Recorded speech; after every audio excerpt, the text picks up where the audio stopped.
Hello students, आप सभी का हमारे यूट्यूब चैनल में हार्दिक स्वागत है। और आज की इस वीडियो में मैं आपके लिए लेकर आया हूँ फिर से पीएमएटी का जो सिलेबस है उसका सी पार्ट यानी कि शैक्षिक प्रबंधन एवं शैक्षिक तकनीक के 20 मोस्ट इम्पोर्टेंट क्वेश्चन। तो आप लोगों से निवेदन है कि फटाफट से चैनल को सब्सक्राइब कर लो, वीडियो को लाइक कर लो, बेल आइकन जरूर दबा लो ताकि आपको अपडेट मिलता रहे। ठीक है, इसके बाद मेरे को ये भी बता देना कि किस पार्ट पे आपको वीडियो चाहिए, कौन से क्वेश्चन आपको चाहिए, क्योंकि दो पार्ट तो मैंने करा दिए हैं, एक तो पहला और एक सी पार्ट, पहला मतलब और तीसरा पार्ट। ठीक है, और बाकी 100 क्वेश्चन कम कम करा दिए होंगे मैंने, और उनके भी 100 क्वेश्चन करा दूंगा तो आपको हेल्प मिल जाएगी। और आप प्रीवियस ईयर क्वेश्चन पेपर लगा लेना, साथ में ही आपको जो बुक बताई है मैंने वो पढ़ते रहना। ठीक है, तो चैनल पर नए हो तो सब्सक्राइब लाइक वाइक कमेंट शेयर सब कर देना आप। चलो पहला क्वेश्चन करते हैं आज के सेशन का। पहला क्वेश्चन देखिएगा आप, जनरल लेजर किस प्रकार का अभिलेख है? शैक्षिक, वित्तीय, प्रशासनिक या इनमें से कोई नहीं? करेक्ट आंसर बी ऑप्शन है, वित्तीय। जनरल लेजर वित्तीय प्रकार का अभिलेख है। अगला देखो, पत्र प्राप्ति रजिस्टर है, शैक्षिक अभिलेख, वित्तीय अभिलेख, प्रशासनिक अभिलेख या इनमें से कोई नहीं? पत्र प्राप्ति रजिस्टर है, सी ऑप्शन प्रशासनिक अभिलेख। अगला क्वेश्चन देखो, बालक की शारीरिक और शैक्षिक उपलब्धियों का लेखा जोखा रखा जाता है लॉन्ग बुक में, परिवेश रजिस्टर में, सर्विस बुक में या सर्विस अभिलेख में? डी ऑप्शन सर्विस अभिलेख एकदम करेक्ट है। अगला क्वेश्चन देखो, कार्यालय को विद्यालय का नाड़ी संस्थान किसने कहा है? बहुत इंपॉर्टेंट क्वेश्चन है। कार्यालय को विद्यालय का नाड़ी संस्थान किसने कहा है? रॉयबर्न, डॉक्टर एस.एन. मुखर्जी, डेविस या इनमें से कोई नहीं?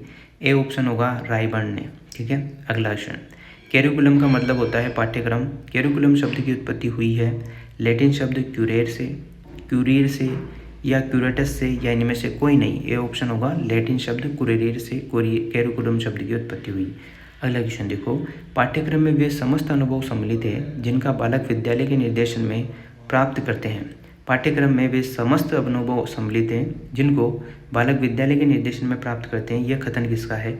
ये जो कथन वाले क्वेश्चन आते हैं बहुत ही हेल्पफुल है, बहुत ही अच्छे क्वेश्चन है, आने के चांस है। तो Walter C, Crow and Crow, बुबेकर या माध्यमिक शिक्षा आयोग की रिपोर्ट, यह कथन किसका है? तो वॉल्टर सी का ये कथन था, करेक्ट आंसर है इसका। अगला क्वेश्चन देखिएगा, प्रधान अध्यापक को विद्यालय के आंतरिक कार्यों के संगठन में निम्न में से किन बातों पर ध्यान देना चाहिए? पाठ्यक्रम संबंधित क्रियाओं का संगठन, पाठ्यक्रम सहगामी क्रियाओं का संगठन, विद्यालय की साज सज्जा की उपयुक्त व्यवस्था या उपयुक्त सभी? करेक्ट आंसर है डी ऑप्शन, उपयुक्त सभी। विषय केंद्रित पाठ्यक्रम में बालक को आधार बनाया जाता है, विषय को आधार बनाया जाता है, बालक की क्रियाओं को आधार बनाया जाता है या बालक के अनुभवों को आधार बनाया जाता है?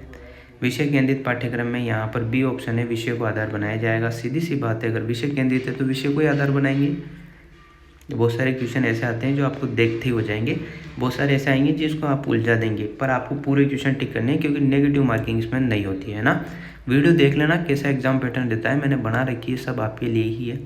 चलो, क्रिया प्रदान पाठ्यक्रम में छात्रों के सामान्य विकास पर बल दिया जाता है, छात्रों की क्रियाओं और अनुभवों पर बल दिया जाता है, सामाजिक विषयों पर बल दिया जाता है या इनमें से किसी पर बल नहीं दिया जाता?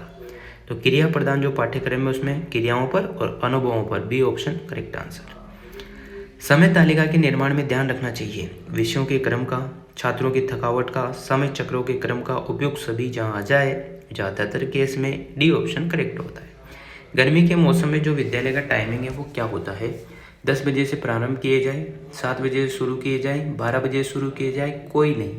तो बी ऑप्शन होगा 7 बजे सुबह ही बुला लो क्योंकि गर्मी का टाइम है। अगला, समय तालिका के निर्माण में शिक्षकों के हित का ध्यान रखा जाए, विद्यालय में उपलब्ध सामग्री का ध्यान रखा जाए, शिक्षक विभाग के नियमों का ध्यान रखा जाए या सभी का ध्यान रखो?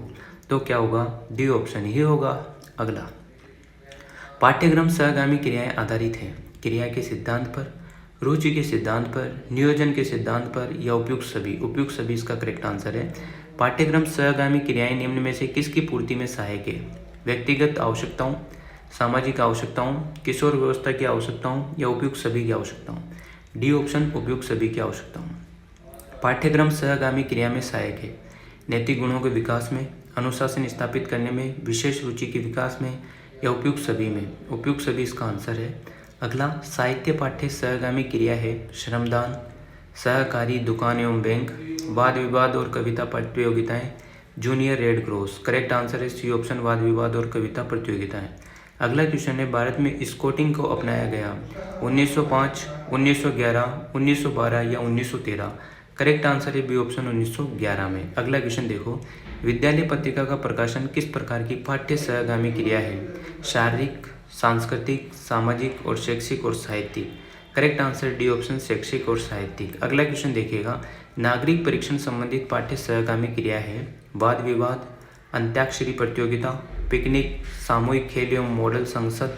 करेक्ट आंसर डी ऑप्शन, सामूहिक खेल और मॉडल संसद। ठीक है, आज के सेशन का लास्ट क्वेश्चन है, स्काउटिंग के जन्मदाता थे sir Robert Baden Powell, sir William Powell, sir Robin Alfred Powell या sir George B Powell. Correct answer होगा A option, sir Robert Baden Powell. ठीक है, तो आज के सेशन के 20 क्वेश्चन मैंने करा दिए हैं, कुल मिला के 100 क्वेश्चन आपके हो चुके हैं। पूरी वीडियो आप लोग देख सकते हैं, प्लेलिस्ट में जाके भी देख सकते हो। ठीक है, वीडियो अगर आपको अच्छी लगी हो, और मैं एक बात बता दूं, वो बुक भी आप पढ़ते रहना साथ में। वीडियो अच्छी लगी हो तो like, comment, share and subscribe. Thanks for watching, best of luck. आप सभी अच्छे मार्क्स लाना और शेयर करना। ठीक है।